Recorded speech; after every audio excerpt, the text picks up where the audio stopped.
नमस्कार।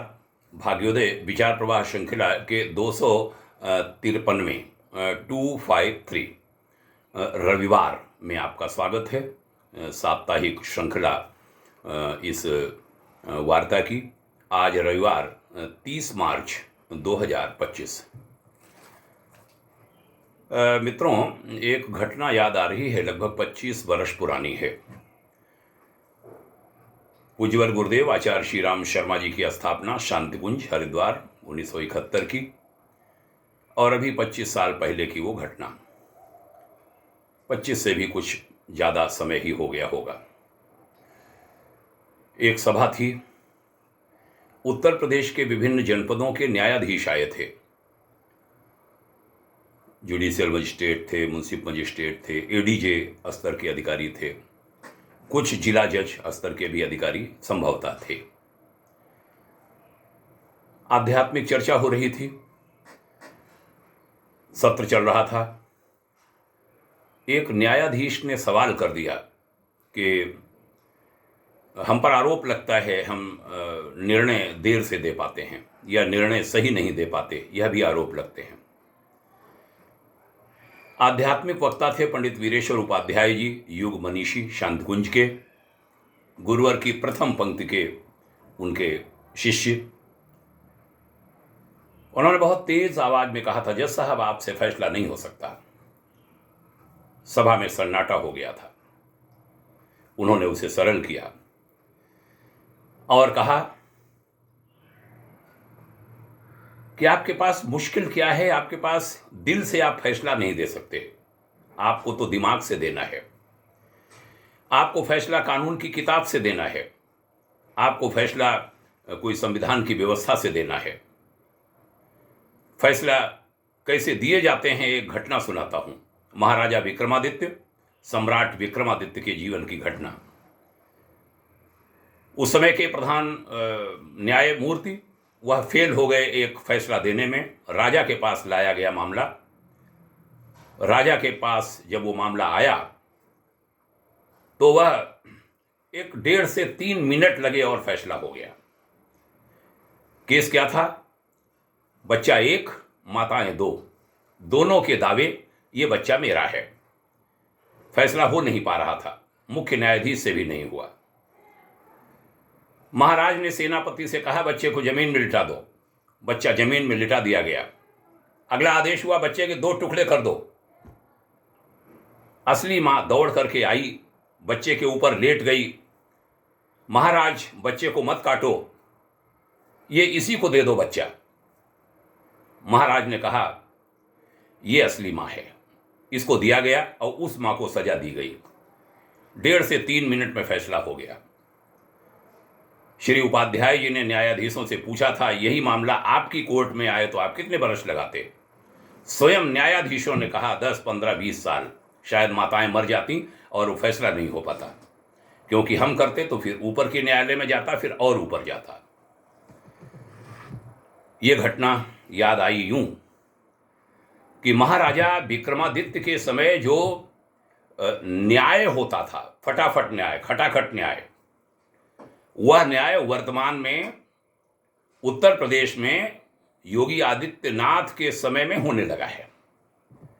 आप चौंकेंगे, हमारी आलोचना होने लगेगी बहुत सारी जगहों से, लेकिन एक घटना है तो थोड़ा विनोद रूप में कही गई, लेकिन है सच्ची घटना, और संभल की घटना है। यूपी की संभल में नुकसान किया गया। उत्तर प्रदेश सरकार ने यह व्यवस्था बना रखी है, जो नुकसान करेगा, आर्थिक नुकसान राजस्व का, राज्य का, सार्वजनिक संपत्तियों का, उसकी वसूली उन्हीं लोगों से की जाएगी। ये व्यवस्था बन गई, यहां बन गई। अभी महाराष्ट्र में, नागपुर में भी उसी पैटर्न पर काम चल रहा है। कई प्रदेशों में काम चल पड़ा है। उसकी नींव योगी जी ने डाली है। तो एक थोड़ा कथानक किस्म में है, लेकिन है वो सच। तो कोई नाम किसी के आवे तो कोई नाम अन्यथा न ले कि संभल में अब्दुल पर सरकारी और निजी संपत्तियों में आग लगाने के लिए 25 लाख रुपए का भारी जुर्माना लगाया गया। वह पीड़ित बनकर रोने लगा, कहने लगा, अगर मैं अपना घर बेचकर पूरी जिंदगी भर काम करूं तब भी यह जुर्माना नहीं भर पाऊंगा। बात योगी जी तक पहुंची। योगी जी ने उसे ऑफर दिया, अरे मूर्ख, हम जानते हैं तुम अकेले नहीं थे, लेकिन तुम किस्मत वाले थे, तुम्हारी फोटो सबसे साफ आई दंगा करने में। एक काम करो, बाकी लोगों के नाम बता दो, हम ये जुर्माना जो 25 लाख है ना, उनमें सब में बांट देंगे, तुम्हारा थोड़ा कम हो जाएगा। अब्दुल की आंखें चमक उठी, वो चिल्लाया, मैं सबको जानता हूँ।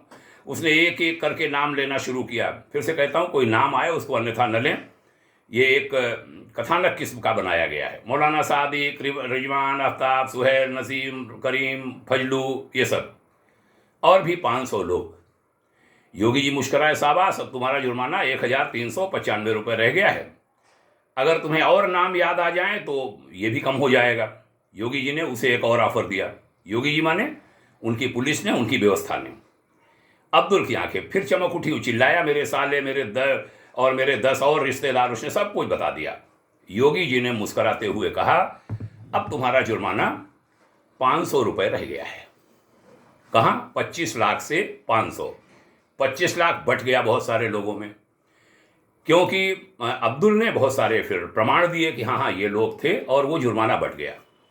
कहना क्या चाहता हूँ मित्रों, इस पर कोई हमारे मुसलमान भाई बहनें कोई नाराज न हो, सभी से विनम्रता से हाथ जोड़कर कहता हूँ, बुरा मत मानना, लेकिन बड़ी दृढ़ता के साथ ये बात कहता हूँ कि योगी सरकार की ऐसी नीतियों से डिस्करेज हुए हैं लोग कि नहीं, हमें अपराध नहीं करना है। और यह अच्छा संकेत है।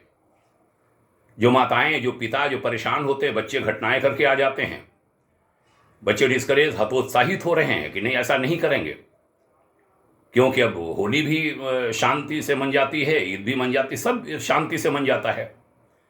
और कोई सर्वे करने आए, उसमें आफत मचा दी थी लोगों ने, जिस पर यह सब एक्शन सरकार ने लिए। विभिन्न जगहों पर यह होने लगा है। तो इस भाग्योदय विचार प्रवाह श्रृंखला की कड़ी के माध्यम से कहना क्या चाहता हूं? कहना यह चाहता हूं, भाई, विनम्र निवेदन, हाथ जोड़कर प्रार्थना, तुम्हारे पैर छू के प्रार्थना, तुम मुसलमान हो, तुम हिंदू हो, तुम ये हो, तुम वो हो, जो हो, तुमसे प्रार्थना, राज्य की संपत्ति तुम्हारी अपनी संपत्ति है, उसको हानि मत पहुंचाइए, उसमें आग मत लगाइए।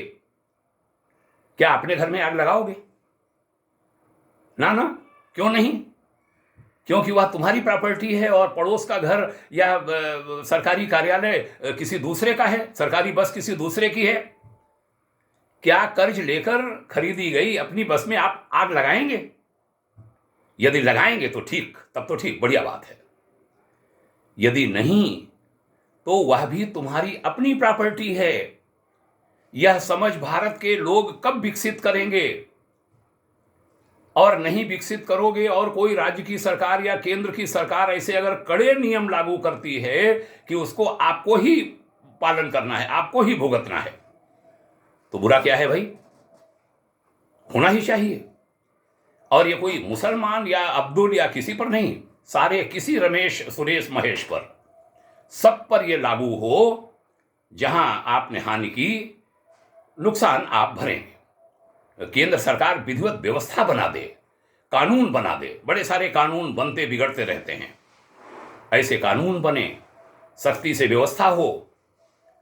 कुछ एक बार तय कर दीजिए कि उसके बाद वोट देने का अधिकार हम वापस ले लेंगे, तब भी आदमी न माने तो देश निकाला की जैसे कानून लाइए कि नहीं, हम नहीं रखेंगे अपने यहाँ देश में। जिला बदर वगैरह होता है कुछ समय के लिए, हम देश बदर करेंगे, जाइए जो देश तुम्हारा हो। जब तुम दर्जन भर बाद मानना ही नहीं चाहते, ऐसी कड़ी व्यवस्था हमारे देश को लागू करनी चाहिए। महाराजा विक्रमादित्य, सम्राट विक्रमादित्य की वो घटना याद आई। मैंने सोचा उससे कहूं कि वैसी ही व्यवस्थाएं कानून और संविधान के रहते हुए भी उत्तर प्रदेश सरकार कर रही है, और उसका फल यह है कि फिर लोग हतोत्साहित होते हैं। बुरा लगता है, लोग कहते हैं मैं कोई भारतीय जनता पार्टी कार्यकर्ता नहीं हूं, हमें नहीं कोई लाभ लेना किसी से कि मैं कहूं भाजपाई हूं और संघी हूं, संघ का भी कार्यकर्ता नहीं हूं, गुरुवार आचार्य श्री राम शर्मा जी का शिष्य हूं। गर्व से कहता हूं, हाँ, संघ कोई अच्छे काम करता है उसका सराहक हूं, भारतीय जनता पार्टी कोई अच्छे काम करती है तो उसका प्रशंसक हूं। अन्य सरकारों के समय भी हमने देखा है,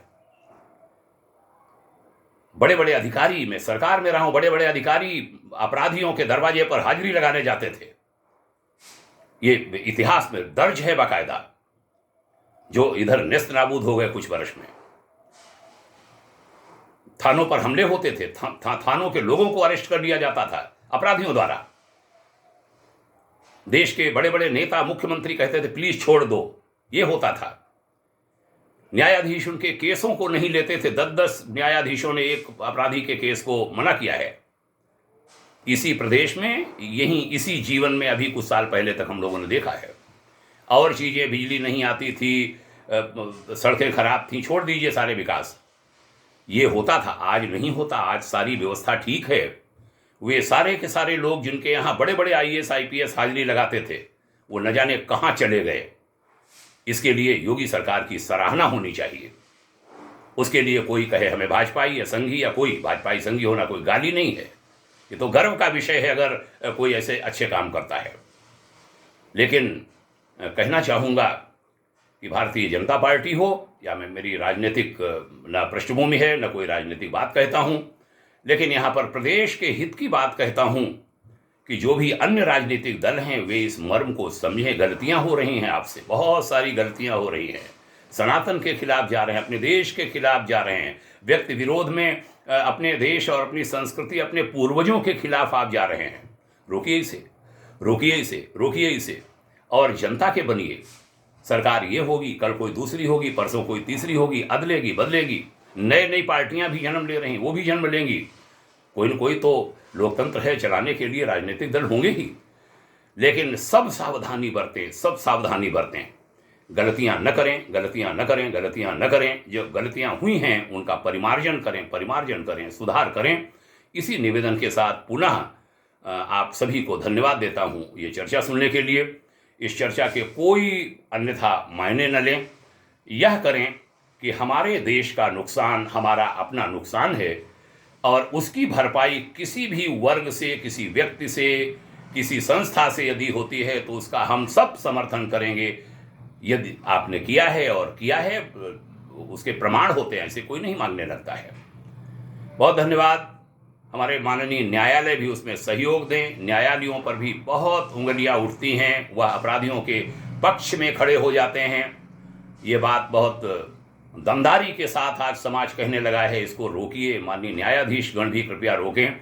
हम सब मिलकर विधायिका, कार्यपालिका, न्यायपालिका और ये जो खबर पालिका है, जो मीडिया, सभी लोग साथ दें, अच्छाई का साथ दें, देश का साथ दें, देश का साथ दें, देश का साथ दें। धन्यवाद। यह चर्चा अन्य लोगों को भी सुनाइए। आपके उज्जवल भविष्य की शुभाकांक्षा करता हूँ। धन्यवाद। जय हिंद। ओम शांति।